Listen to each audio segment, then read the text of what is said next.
کو پڑھیے اسی طریقے سے کہ دل میں ارادہ رکھیے، کم سے کم امنگ اور آرزو تو ہو کہ ہم بھی اللہ تعالیٰ ہمیں توفیق دے کہ ہم ایسے ہی بننے کی کوشش کریں۔ وعباد الرحمن الذین یمشون علی الارض ہونا، اللہ کے بندے وہ ہیں جو زمین پر چلتے ہیں تو آہستگی اور نرمی کے ساتھ، قدم مار کر نہیں چلتے، اکڑ کر نہیں چلتے، بلکہ یہ کہ معلوم ہوتا ہے فروتنی کے ساتھ چل رہے ہیں، اور یہ اپنے آپ کو آقا نہیں سمجھتے، مالک نہیں سمجھتے، بلکہ غلام سمجھتے ہیں۔ اللہ کے غلام ہیں، عباد الرحمن ہیں، اللہ کے بندے ہیں، تو غلاموں کی طرح چلتے ہیں، وہ اکڑ کر نہیں چلتے۔ وَإِذَا خَاطَبَهُمُ الْجَاهِلُونَ قَالُوا سَلَامًا، ایک ان کا وصف یہ ہے کہ جب جاہل لوگ، اجڑ لوگ، مشتعل مزاج لوگ خامخواہ ان سے الجھنا چاہیں، بحث و مباحثے میں انہیں جو ہے وہ خامخواہ الجھانا چاہیں، تو وہ کہتے ہیں سلام، وہ الجھتے نہیں ہیں، بحث و تبحیث کے اندر نہیں۔ جب وہ دیکھتے ہیں کہ ایک شخص بحث پر اتر آیا، وہ اب بات سمجھنا نہیں چاہتا، اس کے اوپر ضد جو ہے وہ مسلط ہو چکی ہے، تو اب خامخواہ اس کے ساتھ وہ الجھے رہنا، جس کو ہم کہتے ہیں ہمارے ہاں وہ پنجاب میں یہ سینگ پھنسا کر آدمی جو ہے وہ اپنا وقت ضائع کرے، اس کا بھی وقت ضائع کرے، کوئی فائدہ نہیں۔ میچور آدمی یہ کہ دیکھے اگر تو واقعی یہ بات سمجھنا چاہ رہا ہے تو سمجھائے، نہیں سمجھنا چاہتا، اس کی اصل میں نیت ہی نہیں ہے، تو پھر خامخواہ اس کے ساتھ الجھنے کا فائدہ نہیں۔ والذین یبیتون لربہم سجدا وقیاما، اور وہ لوگ کہ جو راتیں بسر کرتے ہیں اپنے رب کے لیے سجدے اور قیام میں۔ یہاں وہ بات بہت واضح ہو گئی، جہاں تک 5 فرض نمازیں ہیں وہ تو فرض ہیں، وہ تو تعمیر سیرت کی بنیادیں ہیں، ان کی تو مداومت کرنی ہے۔ والذین یحافظون والذین هم علی صلواتہم یحافظون، لیکن یہ لوگ جو ہیں جن کے دل آشنا ہو گئے ہوں اللہ سے، اگر یہ اللہ کے ساتھ دوستی ہو چکی ہو، تو پھر یہ کہ رات کا وقت ہوتا ہے کہ جس میں وہ پھر بندہ اٹھتا ہے، کوئی دیکھ نہیں رہا ہے، لوگ سوئے ہوئے ہیں، کوئی ڈسٹربنس نہیں ہے۔ کل ہماری تو آج کل شہری زندگی میں راتوں میں بھی ڈسٹربنس رہتی ہے، لیکن یہ کہ عام طور پر بہرحال دن کے مقابلے میں تو ایک سکون کی کیفیت ہوتی ہے۔ اس وقت اپنے رب سے راز و نیاز کی باتیں، کبھی اس کے سامنے کھڑے ہیں، کبھی سر بسجود ہیں۔ والذین یبیتون لربہم سجدا وقیاما والذین یقولون، اور وہ کہتے رہتے ہیں سب کے باوجود، ربنا اصرف عنا عذاب جہنم، اے رب ہمارے عذاب جہنم کو ہم سے پھیر دے، دور کر دے۔ یہ سورہ نور میں بھی ہم نے پڑھا تھا کہ وہ ساری شخصیت جو ہے بیان کرنے کے بعد وہ اس کے بعد بھی لرزاں و ترساں رہتے ہیں۔ یوم تتقلب فیہ القلوب والابصار، ڈرتے رہتے ہیں اس دن کے خیال سے کہ جس میں نگاہیں اور دن الٹ دیے جائیں گے قیامت کے دن سے۔ ان عذابہا کان غراما، یقیناً اس کا عذاب جو ہے وہ چمٹ جانے والی شے ہے۔ انہا ساعت مستقر و مقامہ، پروردگار وہ جگہ جہنم جو ہے یقیناً بہت بری جگہ ہے، مستقل قیام کے لیے بھی اور تھوڑی دیر کے لیے بھی۔ جو میں نے عرض کیا تھا کہ دنیا میں بری سے بری جگہ بھی جو ہے اس میں بھی آپ تھوڑی دیر کے لیے جائیں گے تو ریکریشن ہو جائے گی چینج کی وجہ سے، اور اچھی سے اچھی جگہ جو ہے اس میں بھی مستقل رہنا پڑے تو پھر اس کے اندر کوئی حسن اور کوئی جو ہے دلچسپی باقی نہیں رہے گی۔ تو اس کے بجائے جو جنت کا اور جنت کا تصور دیا جا رہا ہے، جنت اتنی اچھی جگہ ہے کہ مستقل طور پر رہنے کے باوجود اس کی دلچسپیوں میں، اس کی رعنائیوں میں کوئی کمی نہیں ہوگی، اور جہنم اتنی بری جگہ ہے کہ ایک لحظے کے لیے بھی کسی کا قدم وہاں گیا تو وہ اپنی پوری جو ہے سختی اس کے اوپر ظاہر کر دے گی۔ والذین اذا انفقوا لم یسرفوا ولم یقتروا وکان بین ذلک قواما، اور وہ لوگ جو خرچ کرتے ہیں تو نہ تو وہ اسراف کرتے ہیں اور نہ ہی بخل سے کام لیتے ہیں، بلکہ اس کے بین بین اعتدال جو ہے واقعہ یہ ہے کہ دنیا کا مشکل ترین کام ہے، توازن اور اعتدال۔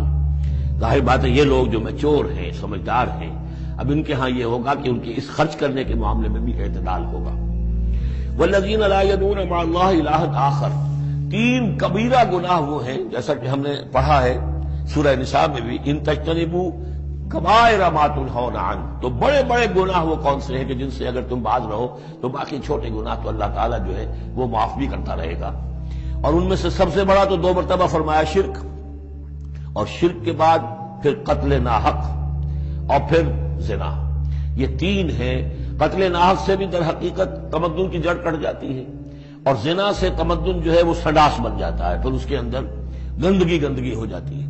تو اس حوالے سے یہ 3 چیزیں یہاں بیان کی جا رہی ہیں۔ والذین لا یدعون مع اللہ الہا آخر، وہ لوگ کہ جو نہیں پکارتے اللہ کے ساتھ کسی اور معبود کو۔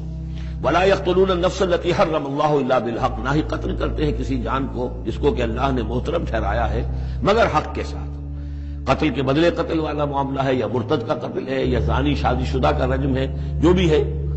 ولا یزنون، نہ وہ زنا کرتے ہیں۔ ومن یفعل ذلک یلقى اثاما، اور جو کوئی بھی یہ کام کرے گا وہ اس کی پاداش کو پکڑ کر اس کو جو ہے اس حاصل کر کے رہے گا، یا لازماً اس کی سزا اس کو مل کر رہے گی. یلقا سامہ یضاعف لہ العذاب یوم القیامہ، قیامت کے دن اس کا عذاب دگنا کر دیا جائے گا.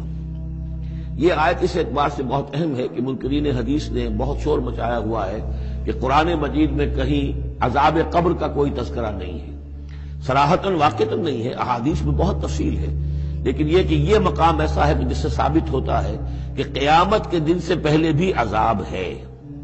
یضاعف لہ العذاب یوم القیامہ، دگنا کیا جائے گا ان کے لیے عذاب قیامت کے دن. اس کا مطلب ہے کہ عالم برزخ میں بھی ان کے لیے عذاب ہے.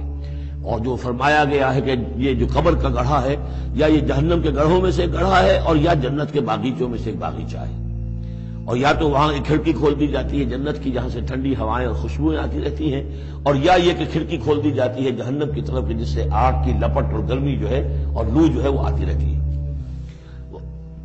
یضاعف لہ العذاب یوم القیامہ، قیامت کے دن اس کے لیے عذاب دگنا کر دیا جائے گا. ویخلد فیہ مہانا، اور پھر وہ رہے گا اس عذاب میں ہمیشہ ہمیشہ.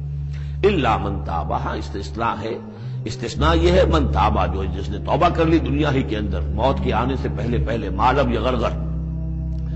الا من تابا وآمن، اور ایمان لایا. گویا کہ جو شخص اس قسم کے گناہوں میں مبتلا ہوتا ہے چاہے وہ قانوناً کافر نہ ہو، حقیقتاً وہ کافر ہو جاتا ہے، ایمان اس کے دل سے نکل جاتا ہے. لہذا توبہ گویا کہ اثر نو ایمان لانے کے مترادف ہے. الا من تاب وآمن وعمل عملا صالحا، اور وہ پھر عمل کرے نیک. فاولئک یبدل اللہ سیئاتہم حسنات، تو ایسے لوگوں کی برائیوں کو اللہ تعالیٰ نیکیوں سے بدل دیتا ہے. اس کے دونوں معنی ہے کہ توبہ کے نتیجے میں ایک تو نامہ اعمال میں جو اندراج ہوا تھا برائی کا وہ صاف ہو جائے گا اور اس کی جگہ نیکی کا اندراج ہو جائے گا. اور یہ معنی بھی ہے کہ زندگی میں اس دنیا میں توبہ کے نتیجے میں اخلاق جو ہے وہ پاک صاف ہو جاتے ہیں، دامن اخلاق کے دھبے دھل جاتے ہیں اور انسان کا جو دامن کردار ہے پھر صاف شفاف ہو جاتا ہے. وَكَانَ اللَّهُ غَفُورًا رَحِيمًا، اور اللہ تعالیٰ غفور الرحیم ہے. وَمَن تَابَ وَعَمِلَ صَالِحًا، اب دوبارہ تکرار کی گئی، اور جو توبہ کرے اور پھر نیک عمل کرے فَإِنَّهُ يَتُوبُ إِلَى اللَّهِ مَتَابًا، تو وہ ہے کہ جو توبہ کرتا ہے اللہ کی جناب میں جیسا کہ توبہ کرنے کا حق ہے. توبہ کی تسبیحیں ہو رہی ہوں، استغفار کی تسبیحیں ہو رہی ہوں، اور آیت کریمہ کے ختم ہو رہے ہوں 1.25 لاکھ کا اور لاکھ کا، لیکن حرام خوری جوں کی توں جاری ہو، وہ سارے غلط کام ویسے کہ ویسے جاری ہو، وہ کوئی توبہ نہیں ہے، اس کا کچھ حاصل نہیں. والذین لا یشهدون الزور، اور وہ لوگ کہ جو جھوٹ کے پر موجود بھی نہیں رہتے. جھوٹ کی گواہی والی بات نہیں ہے یہاں، لیکن جھوٹ کی گواہی تو گویا کہ اس کے اندر خود بخود امپلائڈ ہے، یعنی ان کے اندر صداقت اور حق کے ساتھ اتنی غیرت ہوتی ہے کہ جہاں کوئی جھوٹ کا گزر بھی ہو وہاں وہ اپنی موجودگی بھی پسند نہیں کرتے. جھوٹ کا دھندا ہو رہا ہو، جھوٹ کا کاروبار ہو رہا ہو، جھوٹ بولا جا رہا ہو، یہ وہاں پر ان کی غیرت اور حمیت جو ہے صداقت کے ساتھ اور سچ کے ساتھ وہ اتنی ہے کہ وہ وہاں موجودگی بھی اپنی برداشت نہیں کرتے. وَإِذَا مَرُّوا بِاللَّغْوِ مَرُّوا كِرَامًا، اسی طریقے سے جب وہ کسی لغو کام کے پاس سے گزرتے ہیں تو اپنے دامن کو بچا کر گزر جاتے ہیں. دیکھیے وہاں بھی تھا سورہ مومنین کو شروع کی آیات میں وَالَّذِينَ هُمْ عَنِ اللَّغْوِ مُعْرِضُونَ، کہ جو لغو سے اعراض کرتے ہیں. اور یہاں یہ کہ اس کے پاس سے اگر گزر ہو بھی جائے اتفاقاً، خود تو قصد کرنا جو ہے بہت دور کی بات ہے، اس کا کوئی امکان ہی نہیں، اتفاقاً آپ راستہ چل رہے ہیں اور دیکھ رہے ہیں کوئی مداری کا تماشا ہو رہا ہے، آپ کا کوئی ارادہ نہیں تھا، لیکن وہاں رکیے بھی نہیں، وہاں سے جو ہے اپنے دامن کو بچاتے ہوئے نکل جائیے. والذین اذا ذکروا بآیات ربہم، اور وہ لوگ کہ جن کو جب ان کے رب کے آیات کے ذریعے سے نصیحت کی جاتی ہے، سمجھایا جاتا ہے، لم یخروا علیہا صما وعمیانا، تو نہیں گر پڑتے اس پر بہرے اور اندھے ہو کر. اس کے بھی دونوں معنی ہیں. ایک تو یہ کہ مخالفت پر اندھے بہرے ہو کر کمر کس لینا جیسے کہ قریش کر رہے تھے، تو گویا کہ تعریض ہے، ان پر ایک طنزیہ انداز ہے یہ کہ یہ لوگ جس طریقے سے کر رہے ہیں وہ معاملہ اللہ کے بندوں کا نہیں ہوتا. لیکن یہ دوسری طرف یہ بات بھی ہے کہ آیات قرآنیہ کو بھی اندھے بہرے ہو کر تو نہیں پڑھنا ہے اور سننا ہے، بلکہ غور کرنا ہے. افلا یتدبرون القرآن ام علی قلوب اقفالها، تو کیا یہ قرآن کی آیت پر تدبر نہیں کرتے؟ وَتَدَبَّرُوا فِيهِ لَعَلَّكُمْ تُفْلِحُونَ، تدبر کرو تاکہ تم سمجھو.